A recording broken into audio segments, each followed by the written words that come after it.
Nobody at Harwick County Medical Center paid much attention to Faye Callum. That was not unusual. She was 32, soft-spoken, and had the kind of face that people forgot as soon as she left a room.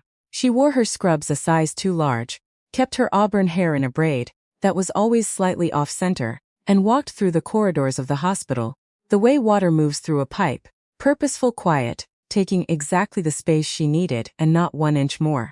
She had been there 7 months, long enough to know the vending machine on the 3rd floor $8 bills, but gave you the item anyway if you pressed B4 twice. Not long enough, apparently, to be taken seriously. Most of the nursing staff liked her in the mild, unremarkable way that coworkers like someone who does their job, doesn't complain, and brings decent coffee to shared shifts. A few of the older nurses had tried to draw her out, asked about her past, her family, where she'd trained, and found the conversation politely redirected before they could get any traction. She'd say she'd moved around a lot. She'd say she liked the work. She'd smile in a way that closed the door without slamming it, and they'd walk away not quite sure what they'd just learned. Which was nothing. Because that was what she intended. What she had instead of a story she was willing to tell was competence so dense, as arrogance to people who couldn't distinguish between the two. She was the nurse who checked the crash cart at the start of every shift. Not because anyone asked her to, but because she had been in places where someone not checking meant people died. She was the nurse who could read a room, the way a weather system reads a barometer, something changing, something building, something that hadn't announced itself yet. She noticed exits, she noticed faces, she noticed when a patient's breathing had shifted in the 12 minutes since the last chart update, in a way that the chart itself hadn't caught yet. The person who noticed her, noticing all of this and hated it, was Dr. Raymond Holt. Holt was the kind of man who had arrived at his own self-importance, through such a long and well-funded journey, that the destination now felt like a birthright. He was 51, attending physician in cardiology, and the sort of doctor who used the word we when describing his accomplishments, and they when describing blame. He had a habit of standing just slightly too close when he spoke to nurses, not from attraction but from dominance. The way a person puts a hand on the back of a chair that someone else is sitting in. He didn't do it to doctors. He didn't do it to administrators. He did it to nurses, and specifically to nurses he had decided needed reminding of their place, which in his architecture of the hospital was significantly below his. He had decided Faye needed reminding on her 4th week, when she flagged a patient's potassium level during a routine post-op check, and escalated it before his afternoon rounds. The patient's level had been 2.9. It should have been caught on the morning chart review. It hadn't been, and Faye caught it and escalated it, and the correction was made without incident. But the incident itself, the catching, the escalating, the suggestion embedded in all of it that something had been missed, followed Holt through the rest of his week like a smell he couldn't locate. After that, he made a point of stopping at whatever task she was performing, and asking her questions that weren't meant to be answered so much as endured. He'd ask about pharmacological interactions, in a syntax that buried the actual question, under enough technical scaffolding that a less prepared person would have stumbled. He'd ask us about post-surgical drainage protocols with the specificity of a board examiner. He'd ask and wait with his arms crossed, and his residents gathered like a small, uncomfortable audience, watching to see if she would flush or stumble or retreat. She never did. She answered him the way a person answers when they are not afraid of the question, not performing the answer, just delivering it. Flat, complete, and slightly faster than he expected. It seemed to make him angrier each time, the not flinching, and so the questions became sharper, and the tone became less clinical and more personal. And the residents who followed him began to carry the particular expression of people watching, something they know is wrong from a distance that feels safe enough not to intervene. On the morning, the city's I-78 overpass partially collapsed. None of that mattered. Or rather, all of it mattered more than it had ever mattered before, and no one understood that yet. The first ambulance arrived at 11:09. The second arrived before the first had finished unloading. By 11:40, Harwick County was running the kind of morning that turns ordinary people into either their best selves or their most useless ones. 14 patients in under an hour, 3 critical, 2 pediatric. 1 pregnant woman at 31 weeks whose blood pressure was doing something no one liked. Faye had been pulled from her floor assignment at 11:12 and sent to the emergency without being told what was coming, which meant she arrived just before the first ambulance and had 40 seconds to assess the space, identify where the gaps were, and position herself accordingly. She moved a crash cart 6 feet to the left before anyone else arrived. She pulled an extra central line kit from the supply room and set it where the attending would need it, without having to ask. When the first critical patient came through, a male in his 40s, blunt chest trauma, GCS dropping, she had already made the call in her own mind about what he would need. And she moved alongside the attending with the precision of someone who had worked that choreography before, in conditions far less controlled than this. The attending on emergency rotation that morning was Dr. Pella, a third-year resident with good instincts, and not quite enough of them yet for a morning like this. Faye worked with her without stepping in front of her, which was a skill more rare than most people understood. The ability to support without supplanting. To make the person in charge look competent, instead of making yourself look better. She handed instruments in the order they were needed. She called out vitals at intervals that gave Dr. Pella information, just before Dr. Pella needed to act on it. When the third critical patient arrived, and Dr. Pella's attention had to split, Faye anchored the first, maintained the second, and did not announce any of it. Holt arrived at 11:58. He had not been called. He was not on emergency rotation. He came the way he always came, when the hospital's adrenaline level rose high enough to be sensed from the cardiology wing. With the instinct of a man who needed to be present when something important was happening, so he could have a relationship with the outcome, he stood at the edge of the bay and watched for several minutes before entering. When he entered, he walked past 3 nurses, past Dr. Pella, and stopped a few feet from where Faye was managing a chest tube drainage system on the first critical patient, whose pressure had stabilized enough to breathe. He didn't look at the patient. He looked at her, then he turned to Sandra. Not Sandra Ochoa, but Sandra Pruitt, the charge nurse. A woman who had been working emergency medicine since Holt was in his residency, and had the patience of a retired schoolteacher who has seen every kind of student, and told her that a probationary nurse had been functioning outside her scope of practice, that it needed to be logged, and that he would be speaking to the nursing director before end of shift.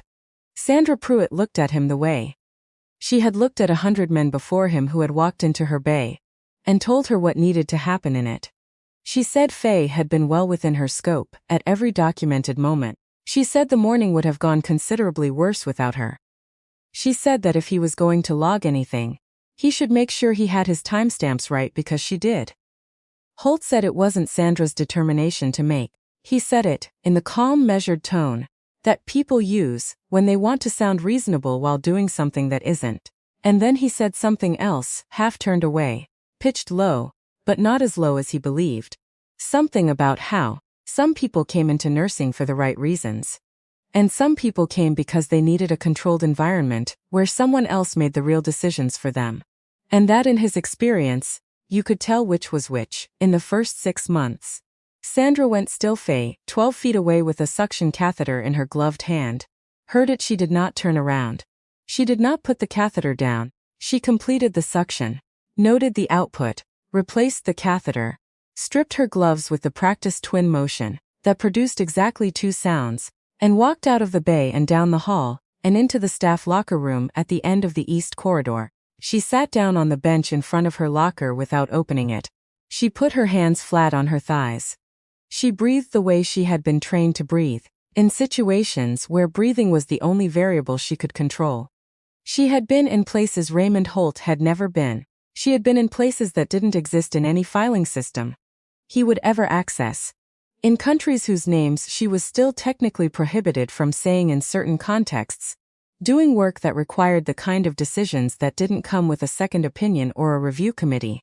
She had carried people. She had made calls in conditions of zero visibility with zero margin, and she had made the right ones, mostly, and had carried the weight of the ones she hadn't made. Right, the way you carry something that doesn't get lighter, only more familiar. She had come here, to this hospital, this schedule, this life, because she needed to do something with what she knew that didn't cost anyone anything. She had come because she understood the body's failures and wanted to meet them with something other than a weapon. She had come to put things back together instead of the other way around. She was not going to let one man's smallness reach her. She had survived too much that was larger. She breathed out. She stood. She went back to work.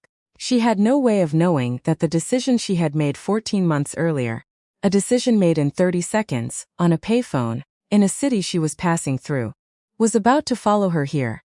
The call came into Harwick County's main administrative line at 8:17 the following morning. The woman who took it was a hospital operator named Gwen, who later said the voice on the other end was so precisely professional that she instinctively sat up straight and pulled the call log toward her before she'd consciously decided to. The caller identified herself by full name and federal agency designation, provided a contact number for independent verification, and stated that a small team would be arriving at the hospital at approximately 9 a.m., that they were seeking a brief and non-disruptive meeting with a staff member named Faye Callum, and that the matter was time-sensitive, but not a threat to the facility or any of its patients. Gwen verified the contact number. Then she hung up and called it herself from her own cell phone, using the number she'd been given, and the verification came back before she finished her coffee. She escalated it to the nursing director, who escalated it to the hospital administrator, who, because Holt had filed his formal review request on Faye that morning, the paperwork timestamped 7:44 a.m., sent a notification to Holt as one of the parties of record. Holt received the notification and made an assumption. The assumption was that a federal call regarding a probationary nurse he had just flagged was investigative in nature and favorable to his position. He straightened his coat. He headed downstairs. At 8:54, the lobby of Harwick County Medical Center changed. They came through the main entrance in a group of 7. And the first thing most people noticed was not the tactical clothing, though it was subdued enough to read as civilian to anyone not looking carefully, or the way they moved, which was with the unhurried, weight-distributed efficiency of people who have trained their physical presence down to its most functional form. The first thing most people noticed was the quality of their attention. They looked at everything, not in the anxious way of people in an unfamiliar place, but in the settled, comprehensive way of people who make a habit of knowing exactly what's in a room before they need that information. There were 4 women and 3 men. Ages ranged visibly from late 20s to mid-50s. They had between them the kind of stillness that reads in a crowd, the way a stone reads in moving water, not blocking the current, but absolutely not moved by it. They identified themselves at the security desk with credentials that caused the guard to call his supervisors and the supervisor to call his supervisor. They said they were looking for a staff member. They said it was personal. They said no one was in any danger. The word moved through the hospital the way words move in hospitals, along the path of least resistance and maximum velocity, traveling faster than formal communication and quieter than any announcement. It reached Sandra Pruitt, who was reviewing the morning's admission queue at the nurse's station, via a text from Gwen that said only, "Federal team in lobby asking for Callum, not emergency. Personals." Sandra read it twice. She looked across the station to where Faye was at the medication cart, drawing up a morning dose with the unhurried concentration she brought to everything that required accuracy. Sandra came around the desk. She put a hand on Faye's arm lightly, the way you touch someone you don't want to startle, and told her there were people downstairs sensing for her. She said they had federal credentials. She said it carefully and watched Faye's face. What moved across Faye's face was not fear. It was not confusion. It was something older and more internal than either of those. The particular expression of someone who has been carrying a piece of unfinished business and has, in this moment, received information about its shape. She set the syringe down in the tray. She capped it properly. She removed her gloves, disposed of them, washed her hands for the required duration. She told Sandra she'd go see what they needed. She walked to the elevator, and Sandra stood at the station and watched her go, and had the unsettling sensation of someone coming into focus in a way they hadn't been before. Not a different person exactly, but the same person with a dimension that had been there all along, and she simply hadn't had the angle to see it. Dr. Holt was in the lobby. He was positioned near the administrative desk, in a way that allowed him to see the elevator bank and the front entrance simultaneously, which he told himself was practical, and which was in fact strategic. He watched the group of 7 turn in the synchronized and unself-conscious way of people who have been trained to track movement as a reflex. When the elevator opened, Faye stepped out. She was still in her scrubs. She had her ID badge clipped to her breast pocket. Her braid had come slightly loose on the left side. She looked exactly like what she had looked like every day for 7 months. Unremarkable, quiet, taking up just enough space. The person at the front of the group was a woman in her late 40s, with close-cropped gray hair, and the posture of someone who had spent years in conditions that selected for it. She did not extend a hand. She did not speak immediately. She stood at attention, full formal, unambiguous military attention, and she rendered a salute to Faye Callum in her loose blue scrubs with the pen still clipped to her breast pocket. Behind her, the other 6 did the same. 7 people at attention in the lobby of a county medical center, saluting a woman that most of the staff would have had difficulty picking out of a lineup. The lobby went so quiet that the sound of the automatic doors opening at the far end registered clearly. Faye looked at the 7 of them for one long second, then she stood differently. Not straighter, exactly. She had always stood straight, but differently. The way a person stands when they stop performing a version of themselves and simply become what they actually are. The slight self-minimization she had been wearing for 7 months.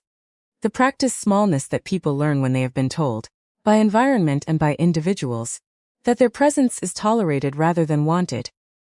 It left her face and her shoulders and her posture the way weather leaves a sky. Completely, all at once, she returned the salute exact, unhesitating. Her right hand rising to the correct position with the clean automatic precision of a physical memory that needed no instruction. The woman at the front lowered her hand and spoke in a voice that carried clearly through the lobby without being raised. She said that 14 months ago, an anonymous tip routed through a federal intake line had provided specific intelligence that allowed their task force to identify and disrupt a domestic extremist network that had been 48 hours from executing an attack on a transit hub in a city of 2 million people. She said the tipster had declined to be identified, had provided no contact information, and had been routed through a system that was by design difficult to trace back. She said T had spent 11 months working backward through that system. She said they had found Faye. She said the people Faye had once worked alongside, the ones still living, the ones still operational, the ones who remembered, had asked to come here. Not because it was required. Not because it was procedural. Because Faye had been one of them and they did not leave their people unacknowledged. She said they wanted her to know that what she had done mattered. That the people who were alive because of it would never know her name. But that the people in this lobby would never forget it. Then she said the name that was not on Faye's badge. Not the quiet civilian softness of Faye Callum, but the operational designation that had been earned across 5 years of assignments that did not appear in any public record, in any theater of operations that had no official name. She said it the way people say the names of those who have kept them alive, with a precision that is also a form of reverence. Dr. Holt stood 8 feet away through all of it. He did not move. His face did not settle on a single expression. It moved through several the way a compass moves when it's brought near a strong magnetic source, searching for north. And finding that north is no longer where it was. The hospital administrator, who had come down in anticipation of something that was investigative, and had received something that was not, stood beside him without speaking? 2. Of the residents who had followed Holt to Rounson's that morning, and happened to be crossing the lobby, said nothing, and did not leave. Sandra Pruitt stood near the elevator bank, with her arms crossed, and her chin elevated slightly. The expression of a woman who has spent 3 decades watching people be underestimated, and has in this moment seen the long-run result. The lobby remained in that quality of silence. For a long moment after the salute broke. After Faye stepped forward, and the woman with close-cropped hair pulled her into an embrace that was brief and complete. And the next person embraced her, and the next, and the one after that, who said something low near her ear, that made Faye close her eyes for 1 second and nod. They moved to a quieter section of the lobby, after the initial exchange, and the ordinary business of the hospital reassembled around them. Orderlies moving, phones ringing, the electronic ping of a call light from upstairs, as if the room understood that what had just happened was finished and it could resume. Holt crossed the lobby. He stopped a few feet from where Faye stood, slightly apart from the group now, and he had the expression of a man approaching a conversation he had not prepared for. In a language he hadn't known existed, he said her name.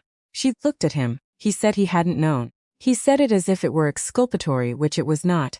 And some part of his face registered, dimly, that she was not accepting it as such.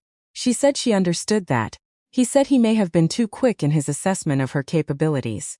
He said it in the careful syntax of a person constructing an apology that preserves as much of their position as possible. She looked at him for a moment without filling the silence. Then she said that if an apology was coming, Sandra Pruitt was owed one before she was. That what had been said in the bay the previous morning had been directed at Sandra first and she had heard it. Holt blinked. He looked toward the nurse's station. And Sandra Pruitt, who had returned to her post, was looking at her clipboard and not at him. He straightened his coat. He walked toward the station. He did apologize.